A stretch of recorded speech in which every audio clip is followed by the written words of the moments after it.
And then I'm gonna cut off that extra there. Okay. Push that in and make sure that that guy's pretty much protruding from the top. So then I'm gonna sort of do this kind of compression right now.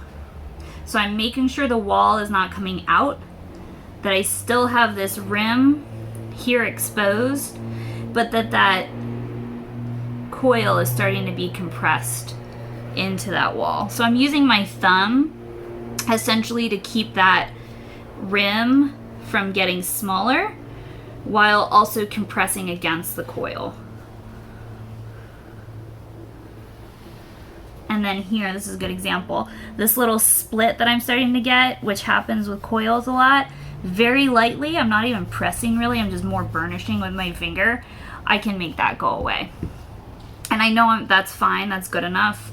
Because it's Corona, no, I'm just joking. It's good enough because I have very wet clay. If this was dry clay, I'd have to give it more love than that, okay?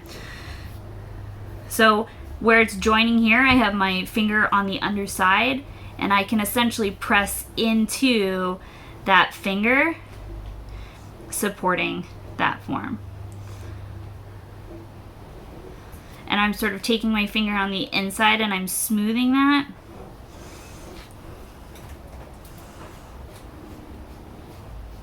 So now I'm going downward.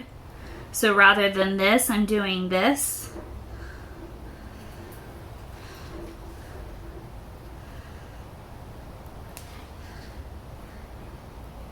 And I'm focusing a lot on that connection point. Okay.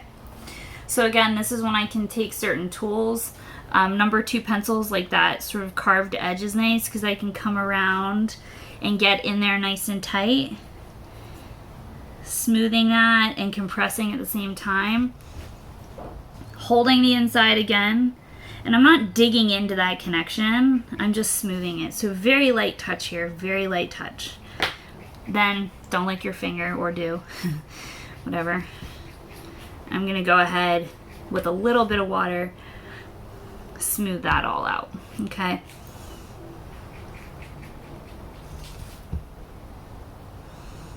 All right. So now we wanna do a fit test. All right, so I can tell I'm a little thick here. A little thick here. So I'm gonna go ahead and just make some marks so I can register that. I know where I wanna take away. Look pretty good on this side. So I have a couple options, right? I can either come in with like my carving tool and I can literally take some of that away. No problemo. Work that clay back in, or I can just sort of pinch and compress. If it's sort of a minor amount, I can pinch and compress and try and just make some space, right? Because if I push out at this point, I can always sort of form that back in as needed. Okay, try that one more time, and voila, there is our lidded jar, okay? Now, if this is really wet, like I just put this coil on, you can see now I've got some textures to where they kind of stuck. So what I can do is I can leave this out for a temporary amount of time till the surface is not dry by any means, but not like wet and sticky, right? Once that surface is not wet and sticky, right? I want to get that lid on as soon as possible so they can dry together. If I let these dry separately, they may not fit at the end, okay? So if I go ahead and put that lid back on, that is our lid. Now I have some options, right? So I can come back in, sort of recompress some of those faceted areas so they join a bit more clearly,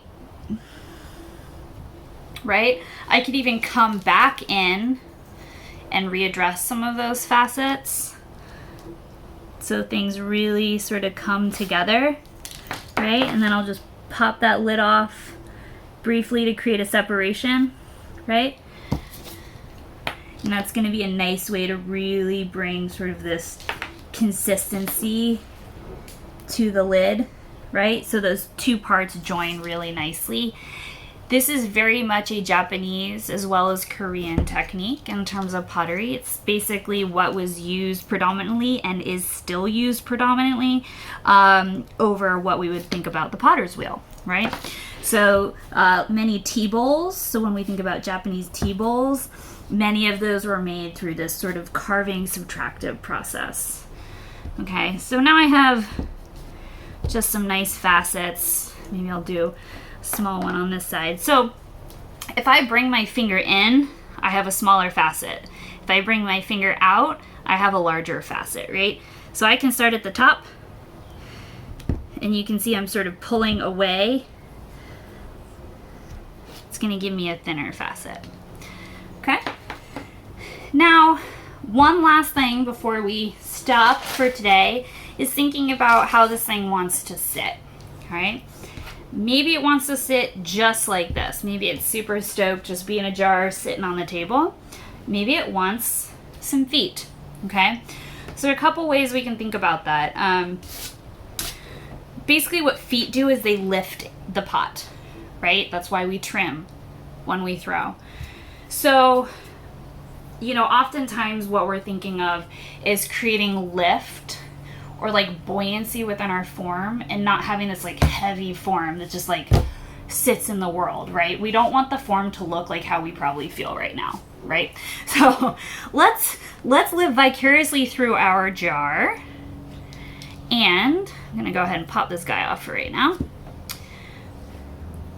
And let's lift this guy up, all right?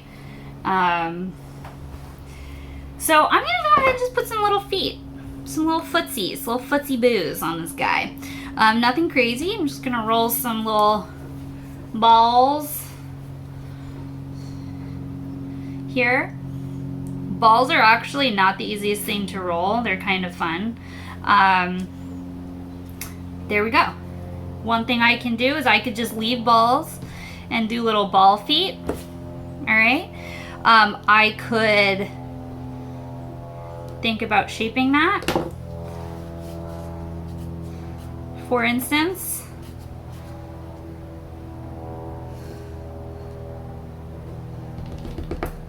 right? Maybe I want to do like sort of a claw foot, like on a claw foot bathtub, right? So I can really have fun with this. I'm gonna go with something a bit more just straightforward. And I'm gonna cut these balls in half, so I essentially have like half dome feet, okay? I'm gonna give a little bit of water to this because I feel like he needs it. Getting a little dry, a little crackly. Okay, so I'm just gonna go ahead and take my amazing cutting tool and just cut these balls in half, all right? So from there, slip and score, slippy, scory, scory. And then sort of, I can use that to register where I want to slip and score. And then again, picking this up, holding the inside, right where that foot is, I'm just gonna sort of compress. I sort of wiggle to sort of, that's my locking technique, that wiggle. And I'm holding right at the base. So as I'm compressing, as I'm wiggling, I'm also adhering. Right? That's what I call a birds and stones technique, right? So then I have a little foot, all right? And we can repeat that. So I'm gonna go ahead and get those on real quick here, and then I'm gonna show you how we can continue to alter those. Again, pressing it on. I'm gonna do 3 feet on this guy because he doesn't need 4. And little known fact, maybe more broadly than I'm aware of, but 4 feet is gonna make it less stable than 3. 3 can find its own home. 4, it's like, do I wanna be on this leg or that leg? If it's a little uneven, which these may be because they're hand carved, right? So again, holding from the inside, pressing down, wiggling, right? And you can see as I wiggle, that foot's not going anywhere now. I'm gonna continue to press and sort of turn as I work that into its surface, okay? I'm gonna do one more. So I just have a bucket of water over here that I'm just dipping the fork in. I'm gonna go ahead and press it on so I have sort of a registration of where that lives. I could also take my pencil and sort of trace where that foot goes, whatever works for you. So one thing, you know, that I struggled with a lot when I was first starting to develop like what's a home studio practice is time, right? And I think we have there's this like fallacy going about that like I must spend 4 hours in my studio to be productive, right? Well, I'll tell you guys something about myself. I spend 1 to 2 hours a day in the studio, if that. Sometimes I get a good 4 to 6 hour day, but very infrequently. So little bits at a time is a great way to be productive. And you don't have to make a full finished piece in a setting, okay? So that is my lidded jar. You can see we've sort of brought that up off the surface a little bit. If I wanted to, because I have the facets, I could consider forming the feet in more of this like faceted, geometric kind of way, right? And then I can just press those down to get that nice and level. Okay? So that's pretty much what we're going for. Again, if I just made this, which I did, we were all there, I'm gonna let this set out. I'm probably gonna go grab a glass of water, maybe make a sandwich. And then by the time I'm done with that, this guy's gonna be perfectly ready to go. Lid on body without it sticking. I'm gonna cover that up real nice, okay? So again, I happen to have a home studio. If you guys don't have massive amounts of plastic around, what's really nice are like dry cleaning bags, grocery bags, trash bags. And go ahead and wrap this up real nice. Whenever I work with clay, I always like to sort of what I call tuck it in.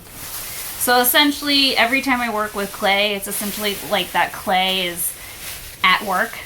And so just like when I'm done with work, I like to come home and kind of decompress.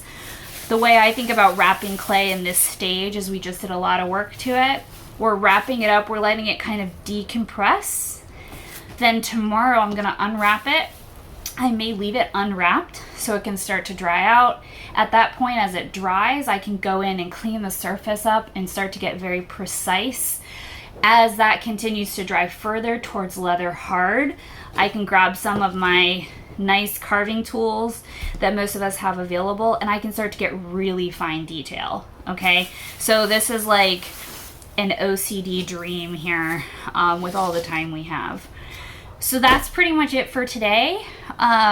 I'll be uploading videos every Wednesday for you all. And then next week we're going to be talking about some texture tools, and I'm going to show you all some fun tricks of other materials that we can use.